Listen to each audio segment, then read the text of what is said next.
Bismillahirrahmanirrahim. Assalamualaikum warahmatullahi wabarakatuh. Selamat bertemu kembali anakku semuanya. Mudah-mudahan kita semua selalu ada dalam keadaan sehat, selamat, dan kita tetap semangat menjalani pembelajaran jarak jauh ini. Dan kalian tetap berdoa, selalu berdoa, mudah-mudahan pandemi COVID ini segera berakhir, agar kita bisa bertemu di kelas, belajar bersama-sama, segala sesuatu yang ada di kelas, semuanya barangkali dirindukan oleh kita semua. Baiklah, untuk pertemuan kali ini kita akan membahas tentang lukisan, di mana lukisan ini barangkali istilah lain daripada lukisan kita sebut dengan gambar ekspresif, ya. Gambar ekspresif itu artinya gambar bebas yang sebebas-bebasnya. Di sini di gambar ekspresif kita berkarya tidak teratur dengan aturan apapun, tidak teratur dengan aturan akademis, tidak teratur dengan permintaan seseorang, tidak teratur dengan apapun, pokoknya apa yang diungkapkan dalam karya sebuah lukisan itu benar-benar ekspresif. Tapi barangkali untuk mengenal gambar yang ekspresif, gambar bebas, kita harus tahu sejarahnya seperti apa. Nah, di sini untuk memudahkan kalian mempelajari berbagai macam aliran, karena memang aliran cukup banyak ya, kurang lebih ada 18 yang wajib diketahui.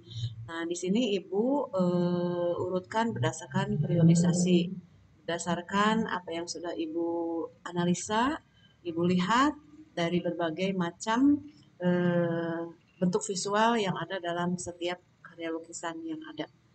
Oke, untuk eh, pertama ya, kalian harus tahu gambar ekspresif itu dibagi dalam 3 periode ya.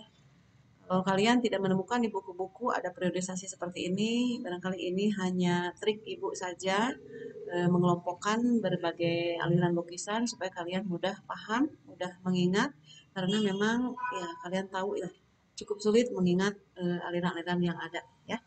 Nah, periode ada 3, yaitu ada periode tradisional, ada periode pelopor, dan ada periode modern. Nah, untuk kali ini kita akan membicarakan periode tradisional, di mana nanti ada 5 lukisan yang wajib kalian ketahui. Nah, untuk aliran pelopor dan aliran modern, nah di sana nanti kita akan membicarakan aliran-aliran yang lebih dinamis, lebih bervariasi, lebih ekspresif. Tapi barangkali itu akan Ibu sampaikan di pertemuan yang akan datang. Nah, pertemuan kali ini Ibu akan ulas dulu periode tradisional daripada karya lukisan. Oke, kita masuk ke aliran klasikisme. Klasikisme itu kalian tahu pasti ya kalau mendengar kata klasik, kalian pasti ingatnya kuno, ya, antik. Gitu. Nah, memang betul. Klasikisme itu mengawali atau barangkali awal dari semua lukisan itu ada di sini ya. Nah, di sini kalian bisa lihat eh, ciri-ciri yang ada di sini kalian bisa bandingkan dengan foto-foto yang ada di sini ya. Ini karya Michelangelo, ini karyanya Leonardo da Vinci. Oke, di tema di sini kalian bisa baca, bisa lihat tema daripada aliran klasikisme itu di sini terikat dengan aturan akademis dan kerajaan. Terus objek seputar tokoh, tokoh kerajaan, gereja dan bangsawan. Warna halus, bersih dan statis dan teknik sapuannya halus. Nah, untuk warna dan teknik sapuan di sini semua aliran, maksudnya semua 5 aliran yang ada di periode ini sama ya. Hanya barangkali tema dan objek di sini nanti ada perubahan sedikit-sedikit, tapi yang sangat terikat dengan aturan kerajaan itu ada klasikisme dan mungkin nanti aliran yang kedua.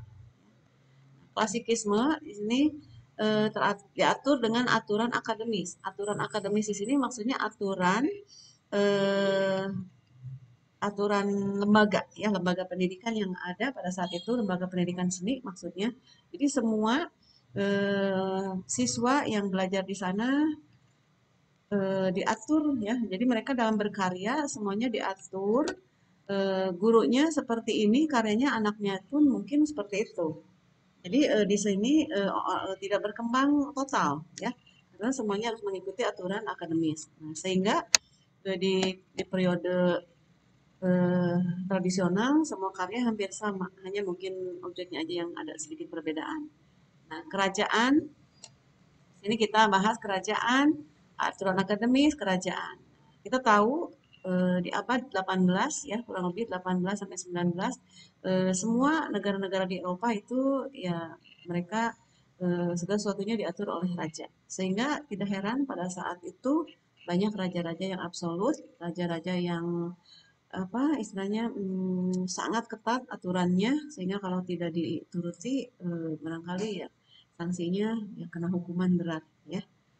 Nah, di sini mereka juga dalam berkarya seni mereka diatur oleh aturan akademis dan aturan kerajaan.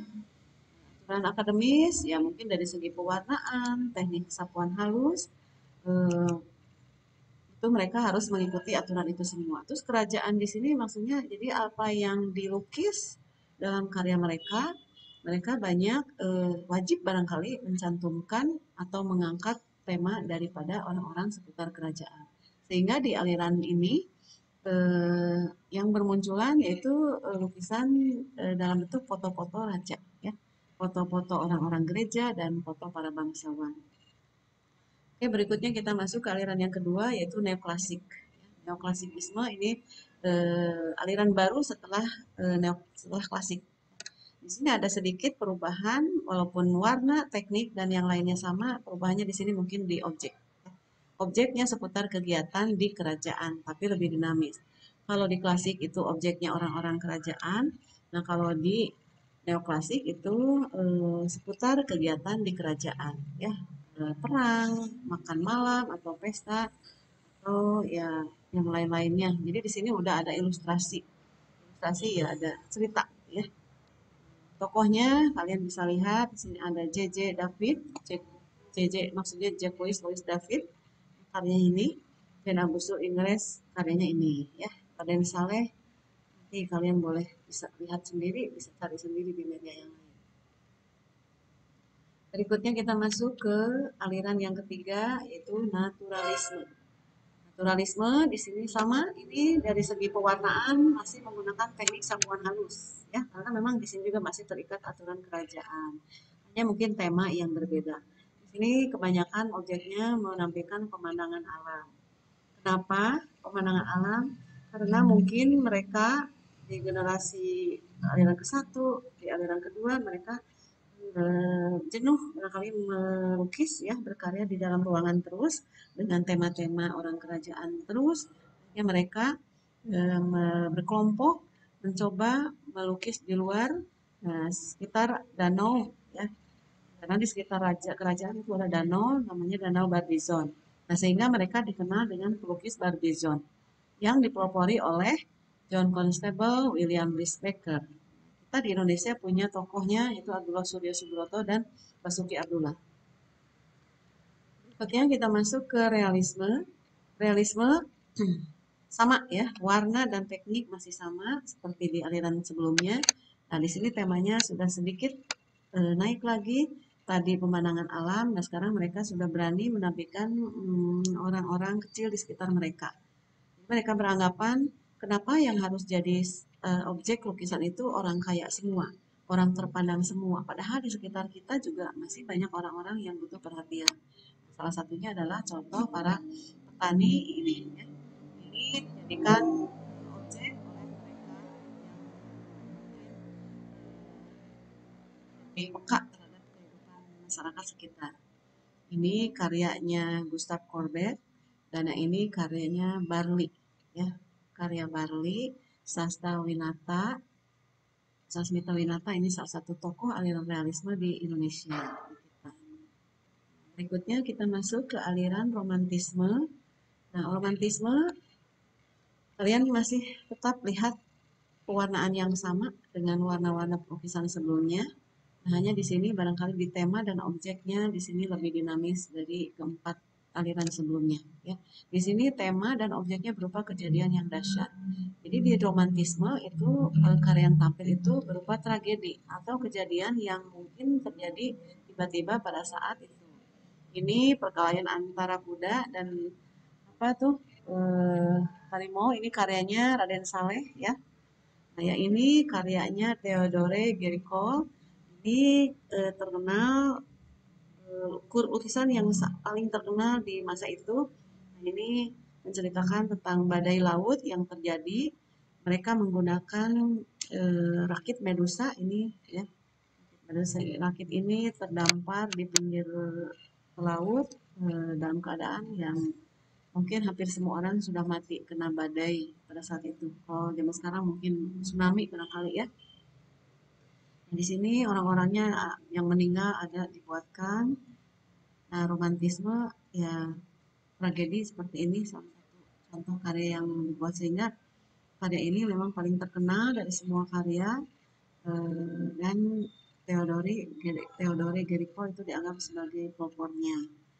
Romantisme di sini kalian jangan salah arti ya, jangan berpikir romantisme itu hal-hal yang manis, hal-hal yang indah, percintaan atau apalah gitu yang romantis padahal dalam aslinya itu romantisme itu artinya tragedi ya.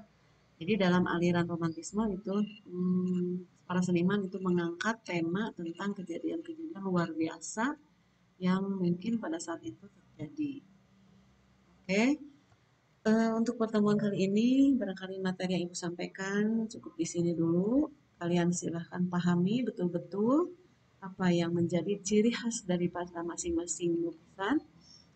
Untuk selanjutnya nanti kita akan bicarakan aliran lukisan yang lebih menarik lagi, yang lebih dinamis lagi, dan itu semuanya wajib kalian ketahui. Kalau ada aliran-aliran di luar yang Ibu sampaikan, itu barangkali aliran-aliran yang berkembang di zaman modern sekarang ini. Terima kasih atas perhatiannya. Mudah-mudahan ilmu yang Ibu sampaikan membawa berkah untuk semuanya. Terima kasih. Wassalamualaikum warahmatullahi wabarakatuh.